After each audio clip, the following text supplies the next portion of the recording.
Hello friends, welcome to in my channel. Today I will explain about another lectures video in CSI Net Life Science.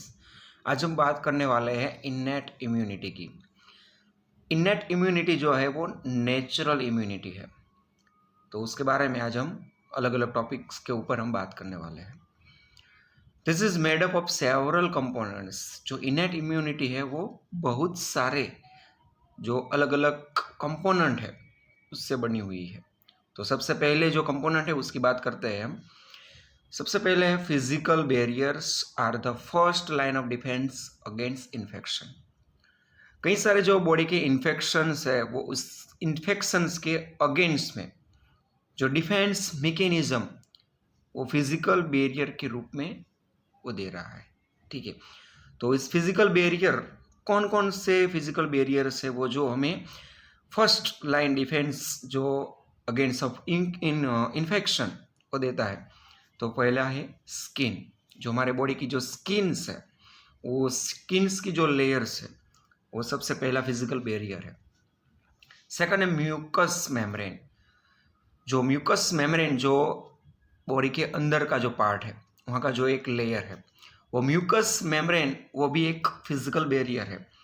वो दोनों mechanical protection through cilia and mucus, ये दोनों की जो cilia है और mucus ये दोनों के थ्रू वो हमें मैकेनिकल प्रोटेक्शन देता है। ठीक है, तो इस स्लाइड के ऊपर आप देख रहे होंगे कि जो अलग अलग जो बॉडी के पार्ट्स है उसके हिसाब से अलग अलग फिजिकल जो मैकेनिज्म्स है जो वो हमें प्रोवाइड की जाती है।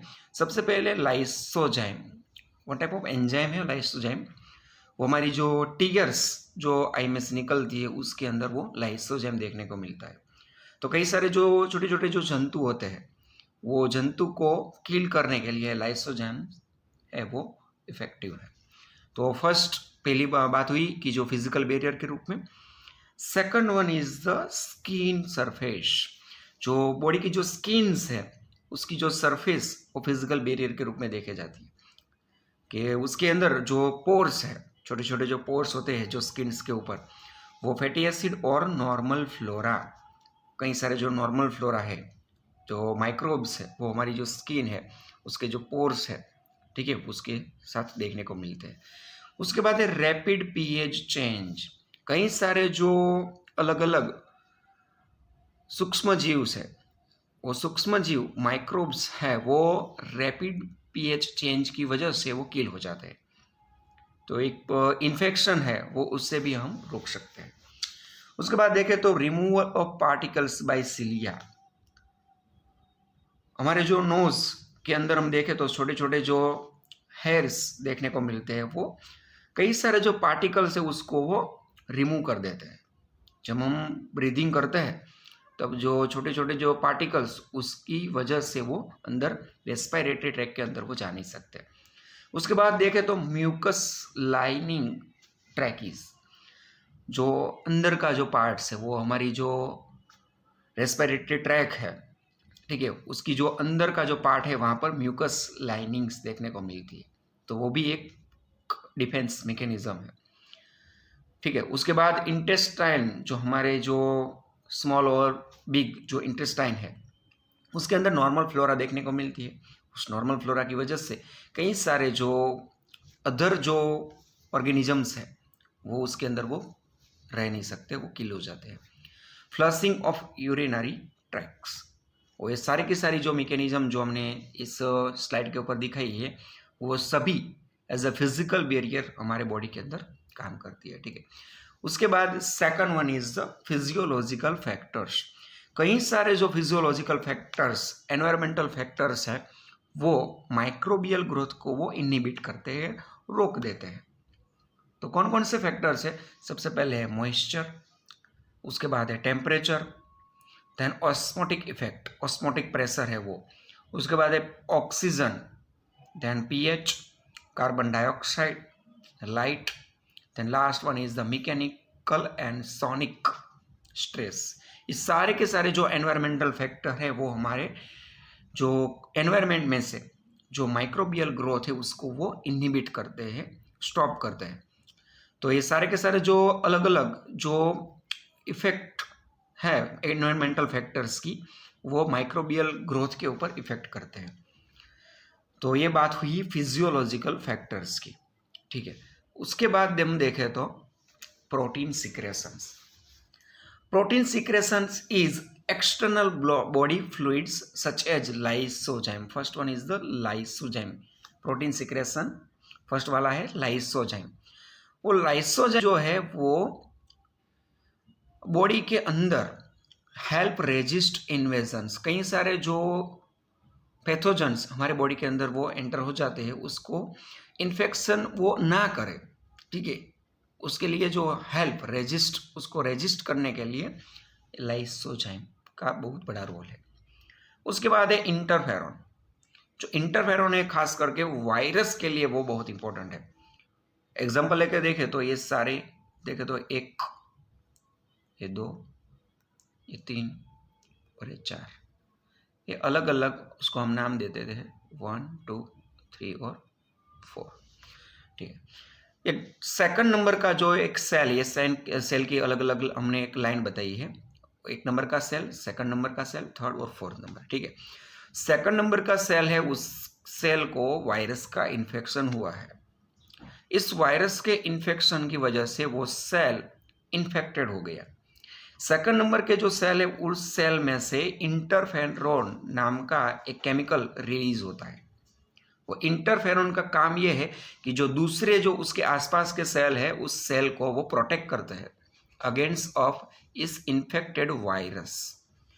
ये वायरस जो सेकंड नंबर को लगा है, वो सेकंड नंबर को लगे हुआ वायरस वो स्प्रेड होके दूसरे सेल को ना लगे, उसके लिए जो प्रोटेक्ट करने का काम वो इंटरफेरॉन करता है। तो सेकंड नंबर के सेल में से जो इंटरफेरॉन निकलता है वो 1 नंबर के घेर लेगा, दूसरा 3 नंबर के और 4 नंबर, ऐसे सारे के सारे जो सेल है उसको प्रोटेक्ट कर देगा, ठीक है। वो ऐसी एक मैकेनिज्म इस इंटरफेरॉन की देखने को मिलती है। उसके बाद है C reactive protein. C reactive protein का importance in protection against infection, वो भी एक इन्फेक्शन को अगेंस्ट में प्रोटेक्ट करने के लिए काम करता है। तो ये सारे के सारी जो बात हुई प्रोटीन सिक्रेशन की, ये तीसरी जो मैकेनिज्म हुई इनेट इम्यूनिटी की। चौथी बात है कि फैगोसाइटिक सेल्स। बहुत सारे जो फैगोसाइटिक सेल्स है वो कई सारे जो यूकेरियोटिक पैथोजेंस है और बैक्टीरियल जो पैथोजेंस है उसको इनहिबिट करने के लिए, उसका जो ग्रोथ है उसको स्टॉप करने के लिए, इनहिबिट करने के लिए काम करता है, ठीक है। तो सबसे पहले देखें तो मैक्रोफाज, फर्स्ट वाला मैक्रोफाज है वो फैगोसाइटिक सेल है। दूसरा है पीएमएन।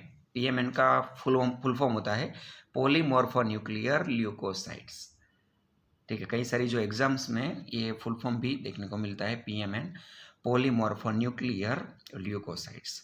ये दोनों का काम यह है कि जो recognise bacterial cell and yeast cell wall, जो बैक्टीरियल सेल वॉल है और ईस्ट की सेल वॉल है, उस दोनों को वो रिकॉग्नाइज कर लेगा, पहले से पहचान लेगा, ठीक है। और उसके ऊपर ब्रॉडली स्पेसिफिक रिसेप्टर देखने के मिलते हैं। जो इस स्लाइड के ऊपर आपको जो ये फिगर देखने को मिलेगी, ये फिगर है, उसके अंदर हमने बताया है कि सबसे पहले ये वाला है वो फैगोसाइटिक सेल है, ठीक है। फैगोसाइटिक सेल है, उसके ऊपर आप देख सकते हैं ये रिसेप्टर है, खास करके वो रिसेप्टर है वो कार्बोहाइड्रेट स्ट्रक्चर है। इस रिसेप्टर के ऊपर यह वायरस जो पैथोजन है वो उसके नज़दीक आएगा तो उसके ऊपर अटैच हो जाएगा, ठीक है। तो रिसेप्टर है वो उसके साथ एक बार जो वायरस अटैच होता है तो उसके बाद उसका इन्वेजिनेशन, वो फैगोसाइटिक सेल है वो उसके बॉडी के अंदर ले लेगा, ठीक है। आप देख सकते हैं सेकंड वाली जो फिगर है इसके अंदर कि जो फैगोसाइटिक सेल है वो जो वायरस जो पैथोजन है उसको अपनी अंदर ले लेता है और वो फैगोजोम बोला जाता है। इसका एक जो एक डिटेल में एक्सप्लेनेशन है वो हमने एक अगले लेक्चर्स वीडियो के अंदर हमने दिखाई है कि जो कैसे वो अपना जो फैगोसाइटिक सेल है वो कैसे किसी पैथोजन को वो पोते अंदर ले लेता है, ठीक है। तो फैगोजोम जो है वो इसे बना के उसके अंदर ये ले लेता है। उसके बाद उसका डिस्ट्रक्शन होता है कि जो फैगोजोम है उसके अंदर कई सारे जो एंजाइम्स उस वायरस को किल कर देते हैं। तो इस प्रकार से कुछ फेगोसाइटिक सेल की मैकेनिज्म हमें देखने को मिलती है। उसके बाद हम देखें तो फिफ्थ जो प्रोसेस है इनेट इम्यूनिटी की, एक्यूट इन्फ्लामेशन। हमें पता है कि कई बार हमारे बॉडी के जो ऊपरी हिस्सों में जब किसी भी वुंड इन्फेक्शन होता है, ठीक है, खास करके वुंड इन्फेक्शन, उस इन्फेक्शन की वजह से एक रूट क्रिएट होता है एंट्री और एग्जिट के लिए, ठीक है। दूसरी तो कोई ऐसी बॉडी की कोई भी ऐसा रूट नहीं है कि उसके अंदर सीधी तरह से वो किसी पैथोजन, किसी माइक्रोब्स वो अंदर घुस सके। तो इस एंट्री के लिए जो रूट है वो कौन सा है? वुंड इन्फेक्शन, वुंड का कोई इन्फेक्शन का भाग है, ठीक है। तो eliminated by the combination of complements. इस वुंड इन्फेक्शन में सारे जो कॉम्प्लीमेंट है, कई सारे जो प्रोटीन सीक्रेट जो होते हैं उसको एलिमिनेट कर देते हैं। ए रिक्रूटमेंट ऑफ फेगोसाइट, जो हमने जो फेगोसाइट की बात की, वो फेगोसाइट की बात एक इस तरह की है कि जो किसी भी जो इस वुंड इन्फेक्शन होता है तो इस इन्फेक्शन के जो भाग से वो एंट्री का पॉइंट है, वहाँ से कई सारे जो कॉम्प्लीमेंट है वो एलिमिनेट कर देंगे कई सारे जो पार्ट्स को, विच flow from the acute inflammatory response. उस जो पर्टिकुलर जो बॉडी का भाग है उसको हम इन्फ्लामेटरी रिस्पॉन्स को उसको बोला जाता है। इस फिगर के अंदर आप देख रहे होंगे कि एक इन्फ्लामेटरी जो रिस्पॉन्स है वो हमने बताया है कि जो पैरों की जो उंगलियां है उसके ऊपर आप देख सकते हैं इस तरह का कुछ इन्फ्लामेटरी रिस्पॉन्स देखने को मिलता है। तो ये बात हुई एक्यूट इन्फ्लामेशन की। इस 5 अलग अलग जो टाइप्स है जो हमने इस लेक्चर वीडियो के अंदर देखे हैं, फर्स्ट वाला देखा हमने जो फिजिकल बैरियर की बात की, उसके बाद हमने देखा फिजियोलॉजिकल फैक्टर, जो एनवायरमेंटल फैक्टर्स है वो माइक्रोबियल जो ग्रोथ है उसके ऊपर कैसे इफेक्ट करते हैं, ठीक है। उसके बाद हमने देखा प्रोटीन सिक्रेशन, जो लाइसोजेम की बात की उसके अंदर, इंटरफेरॉन की बात की, और last one is C reactive proteins. उसके बाद हमने बात की फेगोसाइटिक सेल की, और इस फेगोसाइटिक सेल का जो डिटेल एक्सप्लेनेशन है वो मैंने हमारी चैनल के अगले एक लेक्चर्स वीडियो के अंदर मैंने दिखाया है। आप उस लेक्चर्स को देख के आप समझ सकते हैं फेगोसाइटिक सेल की सारी मैकेनिज्म कैसी है। उसके बाद last one is the acute inflammation. इस 5 जो अलग अलग जो टाइप्स है एक्यूट इम्यूनिटी के, नेचुरल इम्यूनिटी है उसके 5 अलग अलग टाइप्स है, तो उस हम इस तरह से देख सकते हैं, ठीक है।